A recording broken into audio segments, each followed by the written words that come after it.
Forgot to mute everybody, so we'll just do that quickly. There we go. Um, Chanukah Sameach. So this week we're reading Parshas Mikeitz.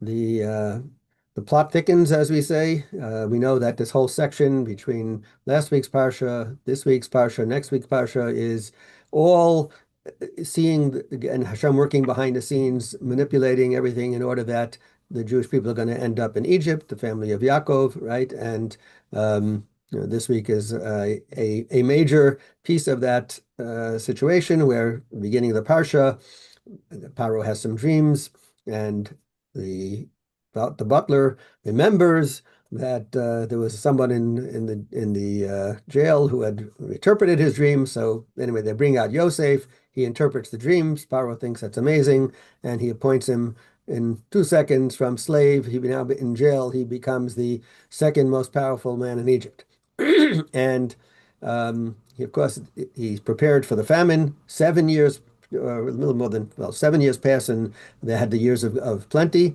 right? And now the famine begins, and after a little while, it starts to pinch all over the place, including in Canaan. Actually, different opinions as to whether or not Yaakov and his family really did have plenty for themselves, but either way, whether they had enough for themselves or not, Yaakov sends the brothers down to buy food from Egypt.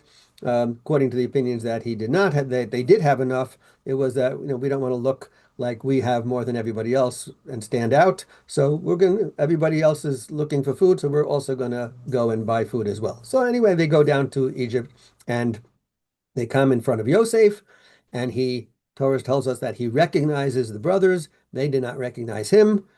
Just as a heads up, that's going to be the topic for tomorrow's Shabbos afternoon class. And then he says to them, "You guys, you must be spies. What 10 of you guys coming, this doesn't look good."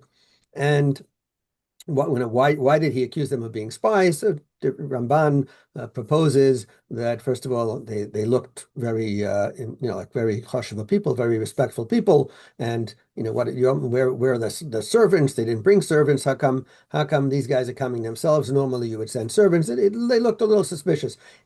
Yosef obviously wasn't using that as a reason, but there had to be something that he could use as a reason. Otherwise, everybody would look at him like, what's going on, right? So there must have been some reason. And he accuses them of being spies. And they respond and they say, no, we are not spies. We are 10 brothers from one father, and we are honest people, and we've never been spies. And Ramban comments on this, that after he comments about why Yosef had some type of a premise why he could accuse them of being spies, um, he he says the following. He says, first of all, why did Yaakov send all 10 brothers? After all, he could have sent servants, right? It makes sense. And we know that Yaakov was concerned about the safety of this trip because he did not send Binyamin. He specifically said, I am not sending Binyamin because I don't want anything to happen to him because I already lost Yosef, and Binyamin is the only one left from Rachel. He's the only son. She only had two sons. One's gone. If something happened to Binyamin, that would be the end of me, he says, right? So we're not sending Binyamin. So he obviously is concerned that something could happen on this trip. So why didn't he say, okay, no, we're not going to send all 10 of you guys. We'll send a few of you. Maybe one could be two or three, whatever it is, but definitely we don't send all 10. So why did he do that? And the Ramban answers, he gives a few answers, but one answer that he gives is that Yaakov did not want to separate the brothers. He wanted them to be together. He wanted them to go as a unit. He wanted them to bond. He wanted them to be close to each other.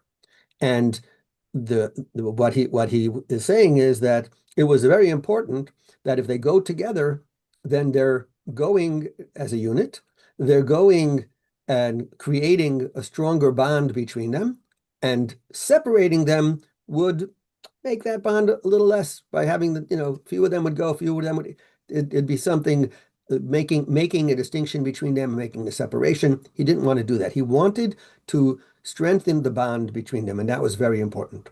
And Rosh Hashiva actually comments on that, and he says, if you think about it, that it's what Yaakov is saying is it is more important first for them to become unified and strengthen their ties, then first of all, the potential danger that could happen. We could lose someone, and I'm willing to risk that because the gain of the bonding of them is so important. Two is they could have been doing a lot better things with their time than traveling. It is a trip. It takes a number of days to go from where they were. It's not like today, right? You had to still, and it didn't take them 40 years to go through the desert, but it took them 6 days or more to go there. It wasn't a 24-hour trip even. So the fact that he sent them together indicates that it's a very important issue that they be together and that they have unity and that they bond. And we know that as Jewish people, right, the whole concept, we talk about it many times about being unified. We talk about at Har Sinai, at Mount Sinai, that the Jewish people were together as one, right? That was a prerequisite, a prerequisite for us living our lives according to the values that Hashem has put forth for us, is for us to be unified. We have the famous teachings of Hillel and Rabbi Akiva on the verse of V'ahavta l'reacha kamocha, to love your fellow as yourself, right? That this, they both point out, this is the foundation of the Torah, right? Hillel told the potential convert, don't do unto others what you would not want done unto yourself, which is the flip side of love your fellow as yourself. He said, that's the whole Torah. The rest is commentary. This is it. What does Rabbi Akiva say? He says, "Via klal gadol b'Torah." This is the general rule. This is the main issue in the Torah is v'ahavta l'reacha kamocha, to love your fellow. And that idea means that that's a cornerstone. It's a basic foundation. And v'ahavta l'reacha kamocha is an individual thing. Is to love your fellow. We know there's a concept. We should love all of people. We love the Jewish people. We ahavat Yisrael. We love the community. But it's not enough to have a general love. It's a specific. It's that we have to love each individual individually, not just each individual as a piece of a group. And that is the bonding that we're talking about. The bonding is to be able to connect, that we are making ourselves connected to every other individual, personally, individually. And therefore, when we are engaging with others, when we're engaging with community, right, the concept of engaging with community is really not the community as the group. It's the community as the compilation of all the individuals, right? It's the care and that we have and the love that we should have for each individual is really what compels us to love the community, not vice versa. And therefore, whenever we are doing community work, we should keep in, which we hopefully are doing, we should be keeping in mind that we're not doing it for this nameless mass.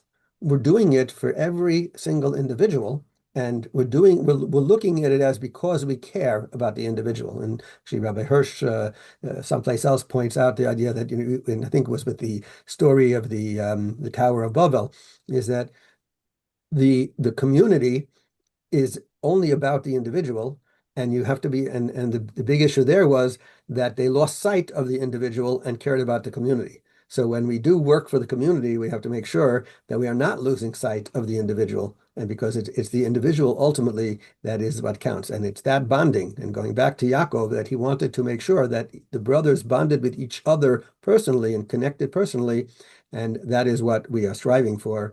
And when we are able to do that, then that is fulfilling what Hashem wants us to do in terms of connecting, and then we are able to actually truly and properly fulfill the edicts of the Torah, because that is based on this concept of bonding together with each individual personally. Have a great Shabbos, have a happy Hanukkah, and